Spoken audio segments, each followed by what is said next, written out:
Vintage Twin started when I was living in New York with my sister. I was living in Murray Hill and working in Soho, and I would loop in and out of the Lower East Side vintage shops on my way to work.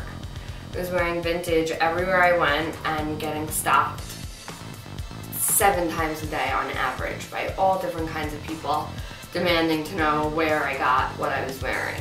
And it became really apparent to me that people value something different, looking different.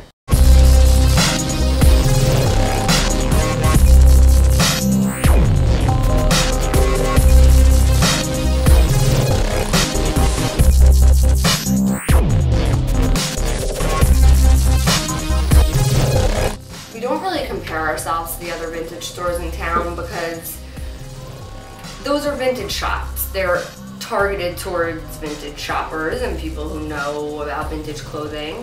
For me, it's just bringing kind of that style exclusivity to the masses affordably. We've recently kind of made over the store and sectioned things off by like after dark, business, groovy, so that like people who don't want to wear crazy things from the 60s and 70s they don't have to weed through that stuff. The Vintage Twin is going to be known around the world.